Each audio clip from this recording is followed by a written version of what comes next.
Dans l'avant-dernier épisode, j'ai parlé de l'histoire des lanceurs Atlas dans le cadre d'une trilogie sur United Launch Alliance. Dans cet épisode, nous allons donc parler des lanceurs Delta. Alors, si vous le voulez bien, on va prendre un peu plus de 5 minutes pour en parler.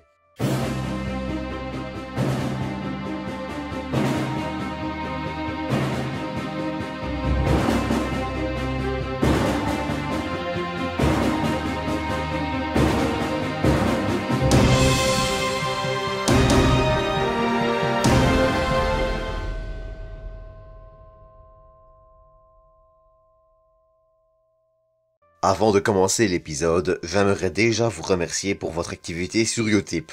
Cela me finance mon micro en grosse partie et me permettra probablement d'en prendre un au-dessus de ce que je pensais d'ici un bon mois et demi environ. D'ailleurs, désormais, les tipeurs auront droit à un remerciement en fin de vidéo. J'aimerais également revenir sur un autre point de l'épisode précédent. Bien que vos retours aient été super, j'ai néanmoins vu que la narration ne vous avait pas plu comme d'habitude. Sachez donc que je vais faire de mon mieux pour améliorer cet aspect durant cet épisode et les prochains. Cela étant dit, avant de passer à l'épisode, je vous invite également à venir sur mon Discord, le lien sera en description si vous voulez parfois connaître certains gros projets en avance ou discuter de choses et d'autres. D'autre part, si l'épisode vous plaît, vous connaissez la chanson, n'hésitez pas à le liker, commenter et partager. Cette introduction étant beaucoup trop longue, passons à l'épisode et parlons un peu des lanceurs Delta. Côté origine, vous vous en doutez, il s'agit d'un missile. En effet, les lanceurs Delta trouvent leurs origines dans les missiles Thor, dont l'héritage restera jusqu'à la Delta II, qui terminera sa carrière en 2018. Thor était un missile, parfois également utilisé comme lanceur avec, par exemple, le second étage Agena, dont le premier vol a eu lieu en septembre 1957. À ce sujet, si un épisode spécial sur Thor vous intéresse, dites-le moi également en commentaire. Durant les années 60, les lanceurs Delta lanceront, entre autres, les premiers satellites Telstar et Intelsat servant à la télévision. Je ne vais cependant pas trop entrer dans les détails des versions des années 60, car les versions sont encore plus nombreuses que pour Atlas, mais globalement, les premières versions iront de Delta A au début des années 60 au Delta N et à son évolution Super 6 dans les années 70. Le tout avec des évolutions techniques et caractéristiques mineures. Les choses deviendront plus claires à partir de 1972, année à partir de laquelle le système de numérotation des Delta change, pour devenir Delta 1000 Series, allant de 1000 à 9000 pour la Delta 4 actuelle. On en reparlera bientôt. Le nouveau système de numérotation des lanceurs Delta n'est pas sans rappeler celui d'Atlas, dont je parlais d'ailleurs dans l'avant-dernier épisode. Le premier chiffre correspond à l'évolution du premier étage, nommé Thor. Le second correspond au nombre de propulseurs d'appoint, nommé Castor. Le troisième numéro correspond à la version du second étage. Et enfin, le quatrième chiffre correspond à la version du troisième étage. 3 pour l'étage burner, propulsé par un TE-36-3 et 4 lorsque le moteur est un TE-36-4. Les premières Delta à bénéficier de ce nouveau système de numérotation ne seront pas les Delta 1000 comme on pourrait le penser, mais les Delta 100, parfois également nommés 100 Series, 0300 ou 300 Series, dont le premier vol a eu lieu le 23 juillet 1972 et le dernier le 6 novembre 1973, avec 4 succès pour 5 vols. L'évolution suivante sera la Delta 1000 Series, qui volera du 23 septembre 1972 au 21 juin 1975, avec 8 vols réussis sur 8. La photo que vous voyez actuellement est d'ailleurs une Delta 1910 durant le lancement du satellite OSO-8. Ce sont les Delta 2000 Series qui reprendront ensuite la relève des lanceurs Delta 1000, et cela à partir du 19 janvier 1974, jour de leur vol inaugural.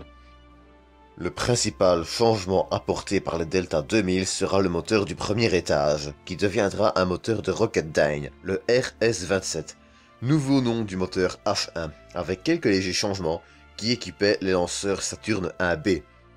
Quant au second étage, son moteur change également pour passer sous le moteur TR-201. Bon, le nom n'est pas très sexy dit comme ça, mais il s'agit d'un moteur reconfiguré, et pas n'importe lequel. le moteur utilisé pour le Descent Propulsion System d'Apollo, ce même moteur qui permit aux astronautes de se poser sur la Lune. D'autre part, en fonction de ses configurations, elle disposait de 3 ou 9 Castor II, une nouvelle évolution de ses boosters. Le successeur des Delta 2000 sera assez logiquement les Delta 3000, qui débuteront leur carrière le 13 décembre 1975 et qui reprendront une bonne partie des Delta 2000. On peut notamment citer le moteur RS-27, une nouvelle version des Castor, les Castor 4, toujours par 3 ou par 9, et la même base pour le fuselage, le Extended Long Tank Tor. Les Delta 3000 disposaient également de 2 seconds étages différents en fonction des configurations.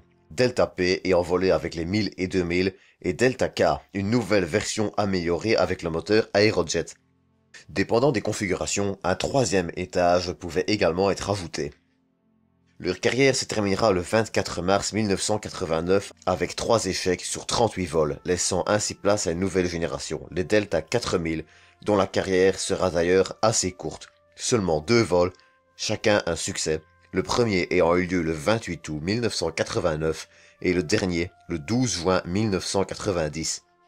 Le premier étage utilisera cette fois un moteur MB3-3 ayant volé sur les versions 1000.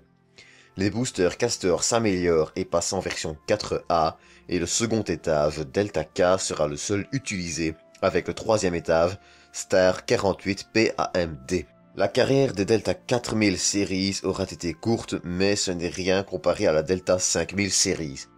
Un seul vol aura en effet lieu, le 18 novembre 1989 et ce vol sera d'ailleurs un succès. Les Delta 5000 étaient très proches des Delta 4000. Les seules différences majeures étant le moteur du premier étage, utilisant à nouveau le RS-27 et l'absence de 3e étage. Vous l'aurez compris, la carrière des lanceurs Delta semble s'essouffler, mais cependant elle reprendra très vite.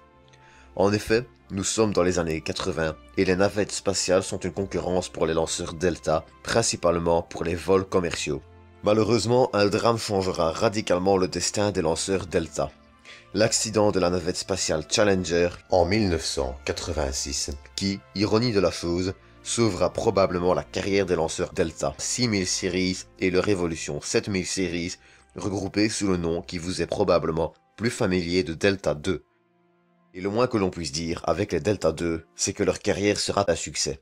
156 lancements pour 154 réussites entre l'entrée en service des Delta 6000 le 14 février 1989 et le dernier vol d'une Delta 7000 le 15 septembre 2018, regroupant entre 3 variantes, les 6000, 7000 et 7000H pour Heavy. On peut aisément qualifier la carrière des Delta 2 de succès.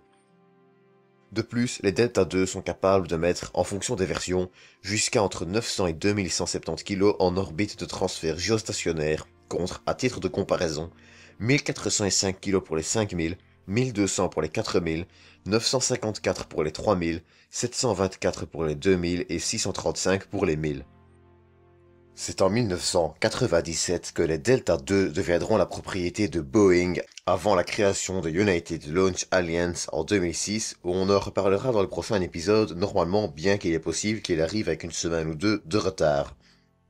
Le second étage est quant à lui un Delta K.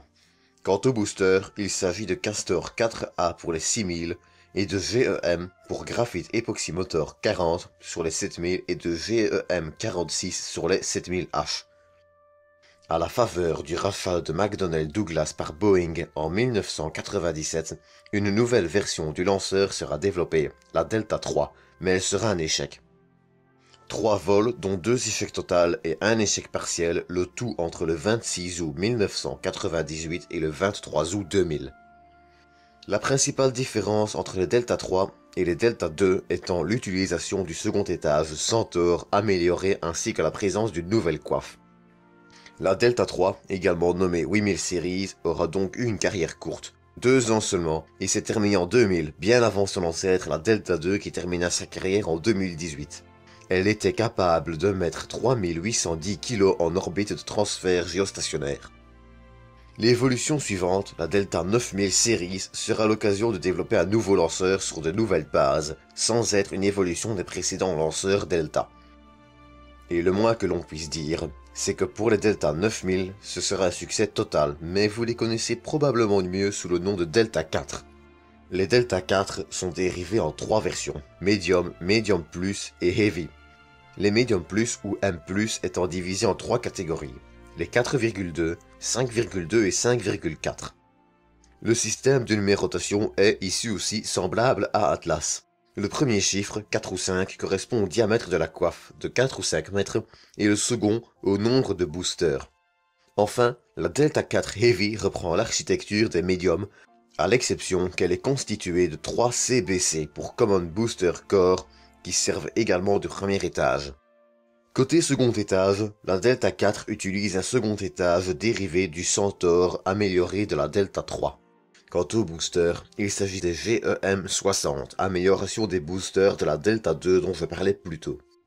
La première Delta 4 à voler sera une Delta 4 Medium Plus 4,2, le 20 du 11 2002.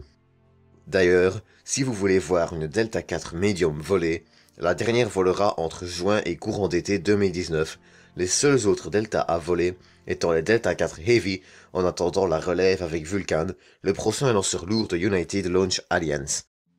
Les Delta 4 Heavy sont capables d'envoyer entre 4440 et 14220 kg en orbite de transfert géostationnaire et entre 11470 et 28790 kg en orbite basse, en fonction bien sûr des configurations. À partir du 25 mars 2015, une nouvelle version du moteur du CBC, le RS68A, sera déployée sur les Delta 4, l'occasion d'améliorer légèrement ses performances. À l'heure où j'écris cette vidéo, les Delta 4 ont cumulé 37 lancements, avec seulement un échec partiel, et il y a une chose que l'on peut dire, c'est que leur histoire, dès les premières versions jusqu'à la Delta 4 Heavy, peut aisément être qualifiée de succès pour les Delta comme pour United Launch Alliance, mais ça, ce sera le sujet du prochain épisode et dernier de cette trilogie. Mais il n'y a pas qu'aux États-Unis que les Delta seront un succès. Car de 1975 à 1987, un dérivé de la Delta N volera sous un autre nom, n'ayant rien à voir avec le lanceur soviétique N1 et N2 au Japon. Mais ça aussi, c'est une autre histoire qui fera, pourquoi pas, l'objet d'un prochain épisode si vous en avez envie. Dites-le moi d'ailleurs en commentaire. D'ici là, j'espère que cet épisode vous aura plu. Quant à moi, je vous dis à dans environ une semaine pour un prochain 5 minutes pour parler.